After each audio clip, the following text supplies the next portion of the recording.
శుక్లాంబరధరం విష్ణుం శశివర్ణం చతుర్భుజం ప్రసన్నవదనం ధ్యాయేత్ సర్వవిఘ్నోపశాంతయే అగజానన పద్మార్కం గజానన మహార్నిశం అనేకదంతం భక్తానాం ఏకదంతం ఉపాస్మహే. ఓం గం గణపతయే నమః. ఓం శ్రీమాత్రే నమః. ఓం శ్రీ గురుభ్యోం నమః. మా ఆది ఆస్ట్రాలజీని చూస్తున్న మీ అందరికీ, అలాగే విదేశాల్లో కూడా ఉంటూ నేను ఎంతగానో ఆదరిస్తూ ప్రోత్సహిస్తున్నటువంటి మీ అందరికీ కూడా పేరు పేరున నా హృదయపూర్వక నమస్కారాలు. ఇప్పుడు మనం శుక్రుడి గురించి తెలుసుకుందామండి. దానికంటే ముందర శుక్రుడి గురించి మకర రాశిలోకి వెళ్తున్నప్పుడు, మకర రాశిలో ఉన్నప్పుడు శుక్రుడు ఏ ఫలితాలు ఇస్తే తెలుసుకుందాం. ముందర ఏంటంటే మీ జాతకాలు తెలుసుకోవాలనుకుంటే మీరు మా ఆది ఆస్ట్రాలజీని సంప్రదించవచ్చు. కింద స్క్రోల్ అవుతున్న నెంబర్కి ఫోన్ చేస్తే నేనే లిఫ్ట్ చేస్తాను. జనరల్గా మీకు date of birth, time of birth, place of birth ఈ మూడు ఉండాలండి. జాతకాలు చెప్పించుకుంటే పర్ఫెక్ట్ రిజల్ట్స్ వస్తాయి. అంటే మీరు సపోజ్ వివాహం కానీ, లేకపోతే పిల్లల సంతానం విషయంలో కానీ, అదే మ్యాచింగ్, జనరల్గా మ్యాచింగ్ వస్తూ ఉంటుంది కదండి. ఒక వధువుకి ఓ వధుడికి మ్యాచ్ అయిందా లేదా అనేవి ఉంటాయి కదా. ఇట్లాగా రకరకాల సన్నివేశాల్లో అనేక రకాల ముహూర్తాలు పెట్టడంలో కూడా మా ఆది ఆస్ట్రాలజీ తరఫున నేను మీ ఆది తరఫున నేనే ముహూర్తాలు పెడతాను. ఇంకెవరు చేయరు, నేనే చేస్తూ ఉంటాను. అలాగే మీరు ఒకవేళ నేను ఫోన్లో లిఫ్ట్ చేయనప్పుడు వాట్సాప్లో మెసేజ్లు పెట్టండి. తప్పకుండా నేను ఫోన్ చేస్తాను.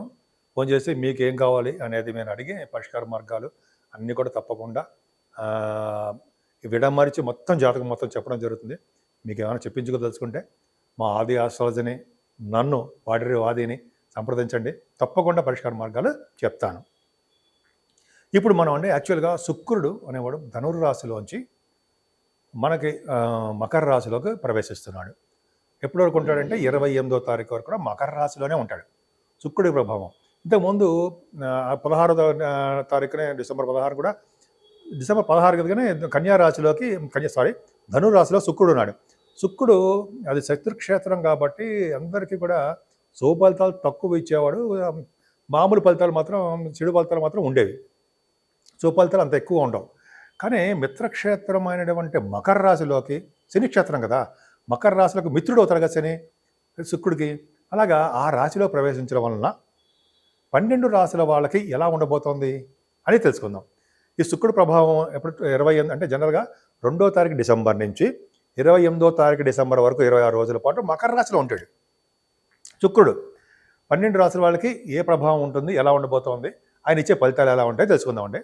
ముఖ్యంగా మిథున రాశి వాళ్ళకి మీకు అత్యంత రాజయోగకారకుడే కదండి. అంటే పంచమాధిపతి 12వ ఇంటి వాడు ఇచ్చాడు. 5th హౌస్ లార్డ్ కేంద్ర, అంటే శుభుడికి కేంద్రాధిపత్యం వచ్చింది కదా, శుభం.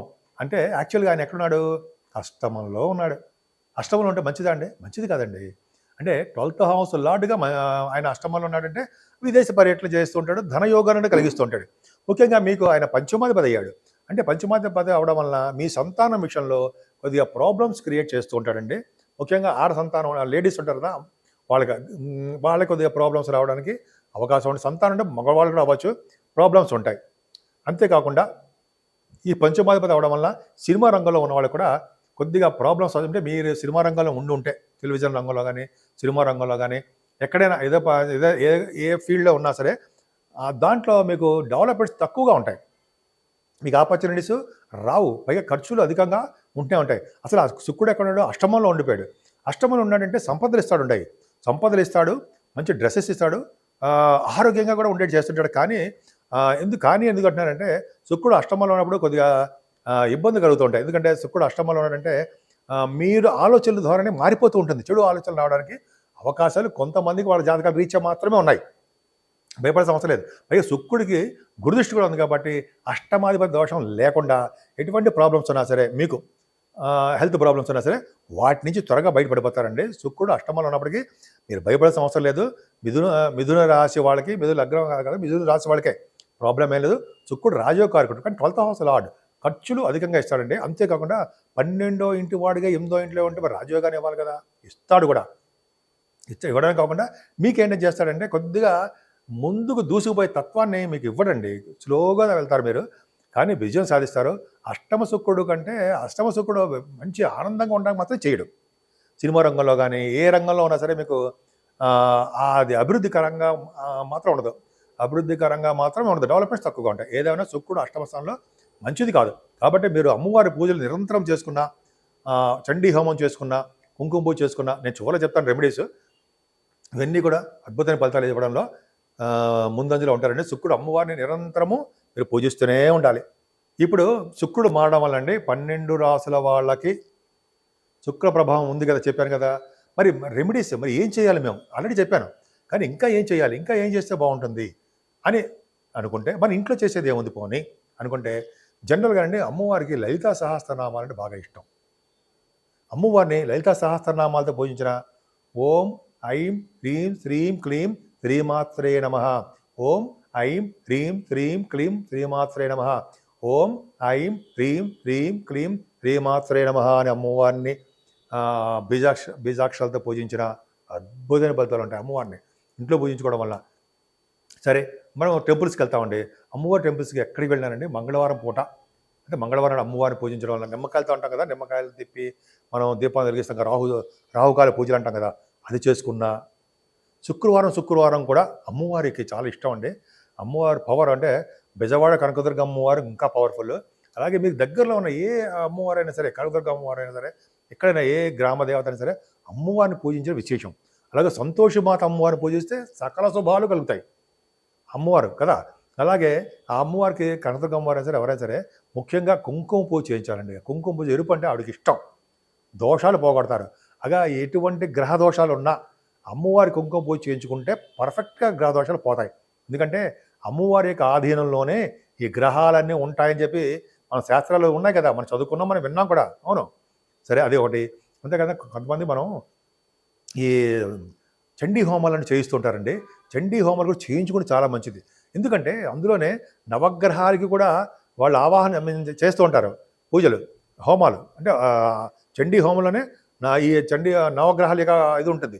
అదొకటి చండీ సప్తసతి అని ఉంటుంది. అది ఇలావన్నీ చేయించుకోవడం వల్ల శుక్రుడు వల్ల వచ్చే దోషాలు ఏమైనా ఉంటే అరికట్టడమే కాకుండా శుక్రుడు వచ్చే శుభఫలితాలు ఎక్కువ ఇవ్వడానికే అవకాశాలు ఉంటాయి.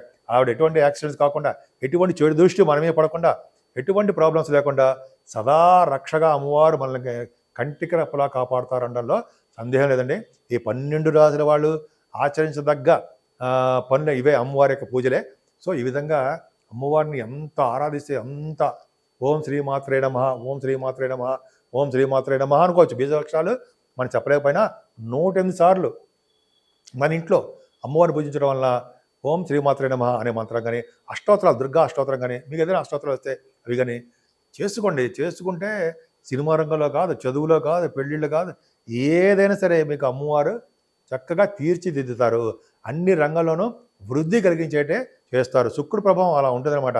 కొన్ని రాశులకి మరి మంచివాడు కాదన్నాం కదా, ఆ రాశుల వాళ్ళకు కూడా ఆవిడ యోగాన్నే కలిగిస్తారన్నలో ఏమాత్రం సందేహం లేదు. మీ అందరికీ అంటే 12 రాశుల వాళ్ళకి, మేషరాశి నుంచి మొదలు మీనరాశి వాళ్ళకు కూడా, మీనరాశి వరకు కూడా మీ 12 రాశుల వాళ్ళకి సర్వ శుభాలు, సర్వ సౌఖ్యాలు, ఆనందంగా, సౌభాగ్యంగా, ఎప్పుడూ నవ్వుతూ కళకళలాడుతూ ఉంటారని నేను మనస్ఫూర్తిగా కోరుకుంటున్నాను.